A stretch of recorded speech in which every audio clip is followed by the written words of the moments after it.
সেই দিন রাস্তায় কলা খেতে খেতে হাঁটছিলাম এবং আনমনে খোসাটি মাথার উপর দিয়ে চালে ফেলতেই এক সন্ত্রাসী সেই খোসায় পাড়া দিয়ে পড়ে গেল এবং পুলিশ আমাকেই পুরস্কৃত করলো।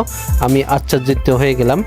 সেদিন আমি আমার এক বন্ধুর সাথে মজা করে আইসক্রিম না দিয়ে তাকে খোসা দিয়ে দৌড় দিচ্ছিলাম এবং এক সন্ত্রাসী আমার সাথে সংঘর্ষ ঘটে পড়ে যায় এবং এই পড়ে যাওয়ার কৃতিত্ব পুলিশ আমাকে পুরোপুরি দেয় এবং সন্ত্রাসীকে আটক করে আমাকে আবারও একটা পুরস্কৃত করে এবং আমি এটি দেখে আশ্চর্যিত হয়ে যাই। সেদিন আমি এক মাঠে ফুটবল খেলছিলাম এবং খুব সুন্দর পাসিং হচ্ছিল, হঠাৎ জোরে কিক দেওয়াতে এক সন্ত্রাসী মাথায় গিয়ে লাগে এবং সেই সন্ত্রাসী মাথা ঘুরে পড়ে যায় এবং পুলিশ সহজে তাকে ধরে ফেলে।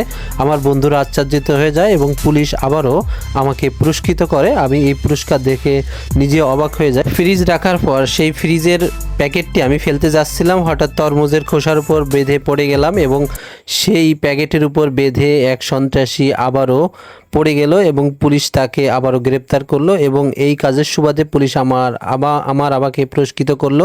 সেদিন একই কাজে আমি কোনো কাজে গাড়ি নিয়ে যাচ্ছিলাম, হঠাৎ দরজা খুলে নামতে যেয়েই এক সন্ত্রাসী দরজায় বেঁধে পড়ে যায়। পুলিশ সহজে সন্ত্রাসীকে ধরে ফেলে এবং পুলিশ আমাকে আবারও পুরস্কৃত করে এবং পুলিশ এভাবে পুরস্কৃত করতে করতে আমাকে আশ্চর্যিত করে ফেলে।